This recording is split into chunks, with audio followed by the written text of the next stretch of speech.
isaa irraa hubannee irraa barachuu qabna. Obboleessa keenya gidduu keenyatti argamee akka nu gargaaru fedhaa fi eeyyama Waaqayyo nuuf haa ta'u. Kallattiidhaan gara obboleessa keenyaatti isin dabarsa. Maqaa Abbaa, kan Ilmaa, kan Hafuura Qulqulluu, sadan Waaqa tokkoo. Ameen. Ashama harka fuunee kabajamtoota daawwattoota keenya oduu sa'aatii kanaaf qabnu isinitti himaa. Oduu waliin ani humna Gabri'eel jalqaba irratti oduu ijoomu. Ayyaanni du'aa ka'uu gooftaa keenya Yesuus Kiristoos kan bara 2013 ala miidhagaan kabajamaa jiraachuu hordoftoonni amantichaa dubbisne tokko tokko himan. Sosochiin tajaajila hafuuraa babal'isuu ala gaarii irra jiraatus ammas hojii guddaan kan hafee fi rakkoon isaa mataa irraa kan hin furamne ta'uu abbootiin itti dhiyeenyaan hordofaa jiran tokko tokko ni dubbatu. Oduu ispoortiitiin tapha wal dorgommii garee hafuura qulqulluu fi morkattoota garee kanaa gidduutti taasifamaa jiruun gareen hafuura qulqulluu taphicha irratti waancaa kaasuun dhaga'ame. Gara bal'ina oduu kanaatti darba. Ayyaanni du'aa ka'uu gooftaa keenya Yesuus Kiristoos kan bara 2013 haala miidhagaan kabajamaa jiraachuu hordoftoonni amantichaa dubbisne tokko tokko himan. Bal'ina oduu kanaa Walatte Saadiq akka itti aanutti qindeessitee jirti. Waliin hordofnu. Ayyaanni yaadannoo du'aa ka'uu gooftaa keenya Yesuus Kiristoos kan bara 2013 haala miidhagaan kabajamaa jiraachuu hordoftoonni amantichaa tokko tokko himan. Akka namoonni kun jedhanitti seenduubeen ayyaana kanaa achi fagoo kan ta'ee fi jaalalli guddaan dhala namaa fi uumaa isaanii gidduu jiru kan gochaan itti mirkanaa'udha. Kunis Waaqayyo gaafa uumamtoota hundaa uume xumuru uumamtoota isaa keessaa tokko kan ta'ee fi of fakkeessee kan uume dhala namaatiif uumamtoota lafarra jiran irratti aboo guddaa kenneef ture. Yeroo sanattis nama jalqabaa kan ta'e Addaamii fi Hewaan gannata keessa akka jiraatan godhe. Achi keessattis wantoota jannata keessa jiran akka hin nyaannee fi du'aan uumaa isaanii Waaqayyo biraa itti himame ture. Haa ta'u malee waggaa torbaaf ajaja kana eeganii jiraachaa erga turanii booda hoolota Waaqayyo 100 jiran keessaa uumaa isaa dagachuun kabaja isaarraa kan gad darbatame seexanni Addaan bakka isaa hoolota Waaqayyo 100ffaa ta'ee lakkaa'amuun isaa seexanni waan dallansiiseef Addaamii fi sanyii isaa Waaqayyo uume waliin walitti buusuuf bofarra bulee gara Addaamii fi Hewaan dhaquun dogoggorsee ajaja Waaqayyo dhiisise. Waaqayyo Addaamii fi Hewaanitti ni gadde. Isaanis bu'anii gaddanii ifama gaafatan. Waaqayyo baay'ee waan isaan jaalatuuf akka deebi'aniif yeroo kadhannaaf kenneefi. Ammas osoo isaan gaabbiif kadhannaa irra jiranuu fayyuu isaanii kan hin barbaanne seexanichi ergamaa Waaqayyoo dhufuun of galcha. Kadhannaa isaanii osoo hin xumuriin Addaan kuchisiisee dogoggorsee baase. Waaqayyo isa duraa caalaa itti gadde. Addaamii fi Hewaan boo'icha isaanii itti ni fufaniiru.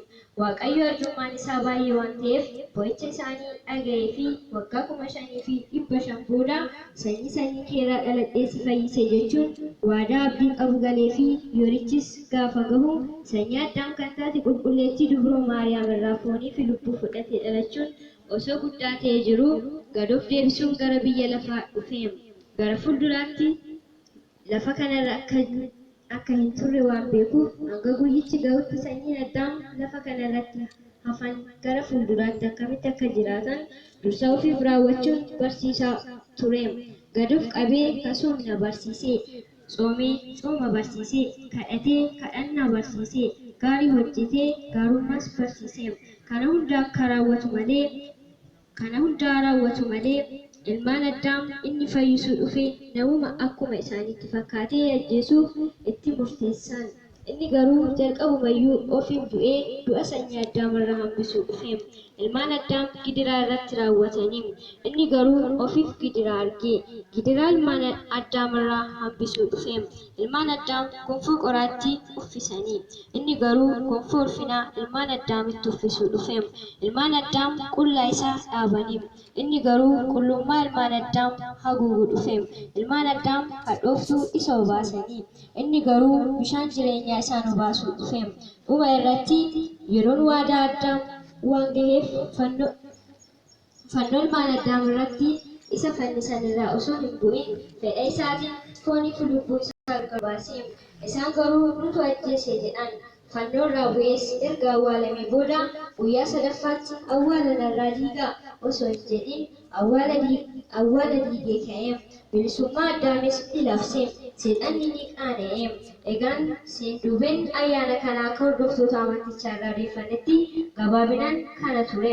Inni laphee kiristaanotaa keessatti hundee gadi fageeffatee kiristaanota biratti seenaa garaa hin baane ta'ee hordoftoota amantichaa daa'ima xixiqqoo irraa hanga manguddootti waan qabaniif waan beekaniif yaadachaa hafan. Dhugumatti seenaa dagatamu miti. Yaadannoon ayyaanichaa bara kanaas akka miidhagee kabajamaa ooluun kan ibsameefis kanumaafidha.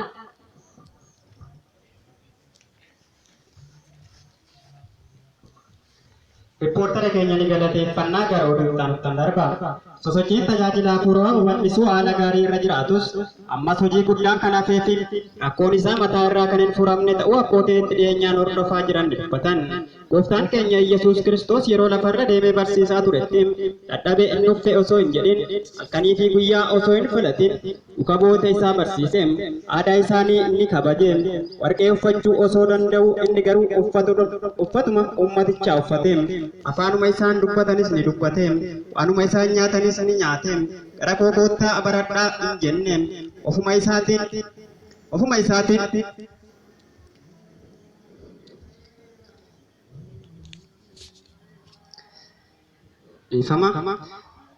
ofuma isaatiin uummanni iddoo jiru dhaqee barsiise. Mootii ta'ee osoo jiru inni biiroo hin barbaanne.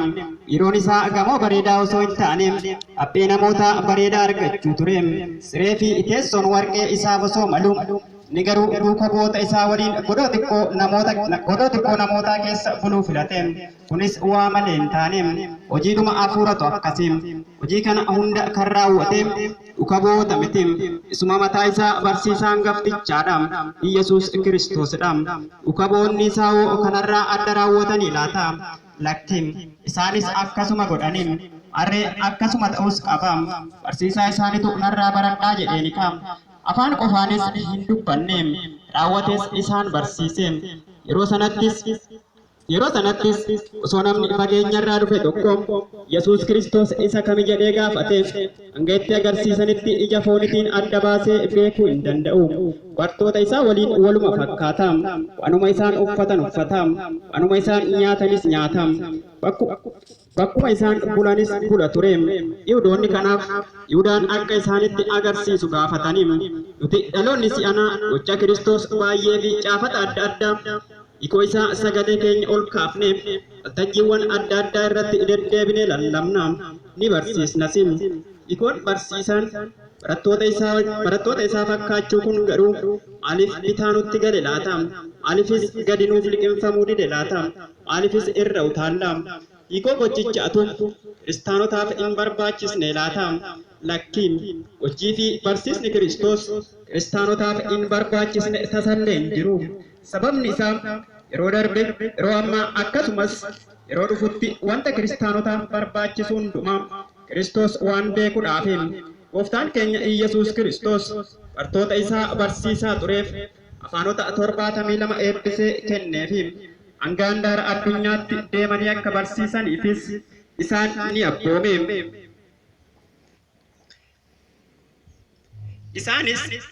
Isaanis ni deemanii afaan adda addaatiinis dubbatanii barsiisuun namoota hedduu duuka bu'oota Kiristoos taasisanii.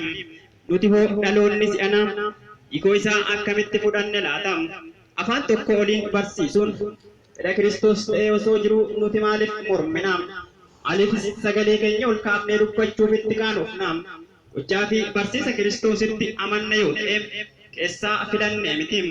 Hunduma isaatti malee yookiin beekumsa keenya ishee xiqqoo tanaan beekumsa Kiristoos isa bireen ga'amnee fi gadi fagoo ta'e haaressuuf yaaluudhaan miti. Inni nuti ol kaafnee dubbachuuf dhukkubbii mataa nutti ta'u kun isa Kiristoos kiristaanotaaf baay'ee filate ta'uu danda'a. Dhugumas isa filatamaadha. Namni dhagaa irratti bishaan dhangalaasee firii eeggatu ni jiraare. Barsiisaan afaan bartoonni isaa hin nageenyeen barsiisus akkasuma. Namni biyyoo irratti bishaan dhangalaasee firii dhabu jiraare.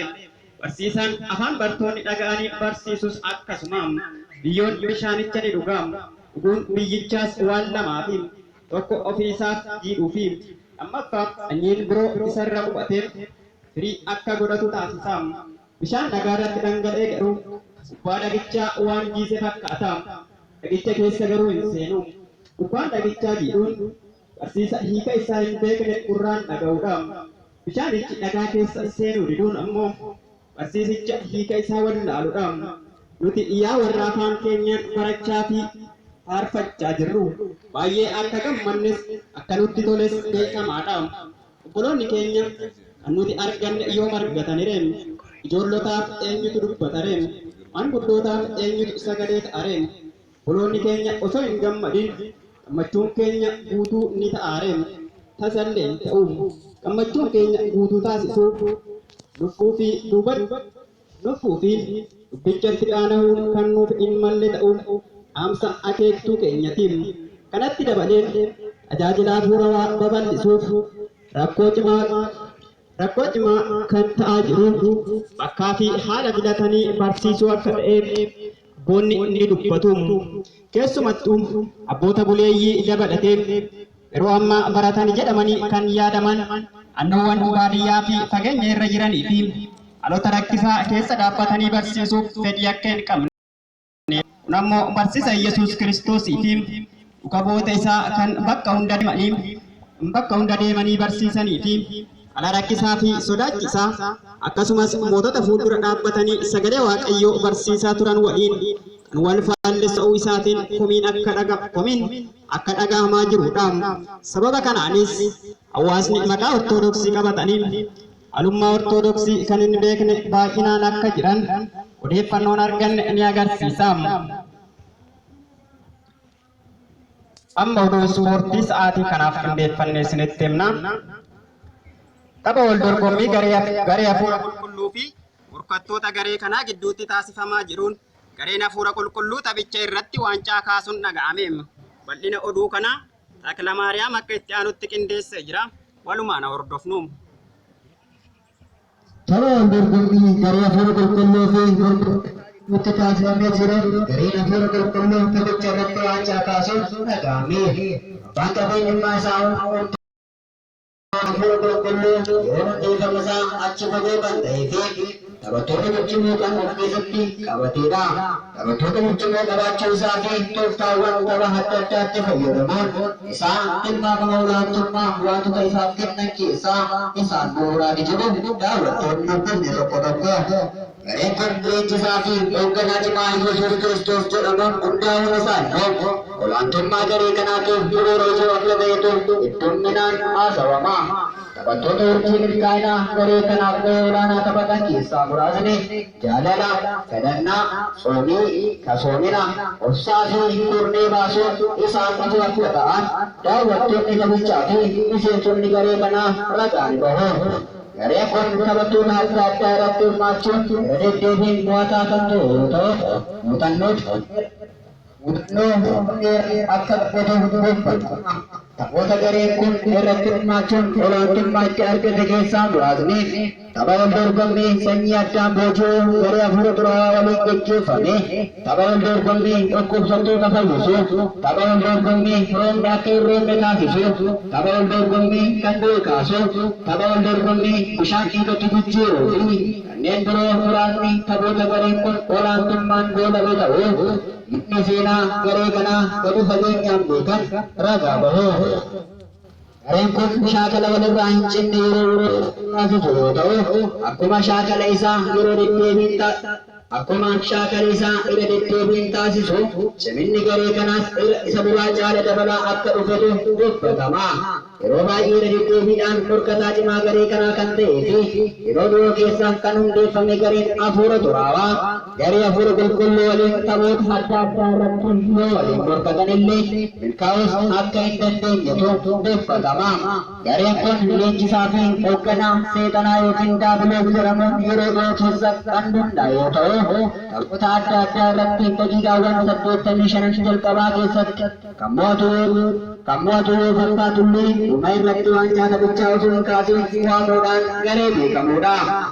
taphattoota ciccimoo garee kanaaf gahee olaanaa taphatan keessaa jibba, dhiiga dhangalaasuu, ejja, of tuulummaa, sooma dhiisuu, kadhannaa dhiisuu fi hinaaffaan taphoota hordofii garee kanaa jedhaman keessaa isaan muraasaadha. Gareen kun shaakala ifatti gaggeessina yoo ta'ullee dorgommiiwwan akkumachuudhaaf dadhabbii garee faallaa argate kamittuu fayyadamuuf garee ija jabina guddaan beekamuudha. Beekamaa wal dorgommii sanii addaan boojii yeroo adda addaatti wal dorgommiin kun itti baay'atuu fi dhiyeenya kanaan guyyoota 55 walitti fufinsaan taphatamaa ture gareen hafuura qulqulluu waancaa akka kaase odeeffannoon nu dhaqqabe ni agarsiisa. Daawwattoonni biyya tokko tokkos akka jedhanitti taphichi tapha morkiin cimaan keessatti mul'atee fi taphattoota kanneen biroos irraas adda kan ta'edha. Akka keessa beektonni jedhanitti tapha kana taphoota biroo irraa adda kan isa taasisu leenjisaa hoogganaa fi hundeessaan garee hafuura qulqulluu Yesuus Kiristoos ofii isaatii seenee taphachuu isaatiidha. Gareen hafuura xuraa'oos taphichi kun yeroo kamiyyuu caala waan itti cimeef taphattoonni deeminaa fi ciminaan taphachuu hin dandeenye. Dhuma irratti gareen hafuura qulqulluu bilisummaa Yesuus Kiristoosiin olaantummaa guddaan waancaa kaasuun taphichi olaantummaa garee hafuura qulqulluutiin goolabameera.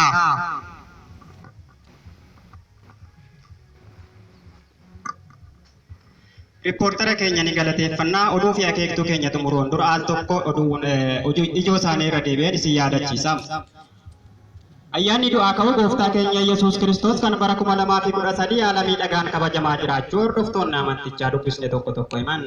Sosochiin tajaajila hafuurawaa babal'isuu haala gaarii irra jiraatus ammas hojii guddaan kan hafee fi rakkoon isaa mataa irraa kan hin furamne ta'uu abbootiin itti dhiyeenyaan hordofaa jiran tokko ni dubbatu.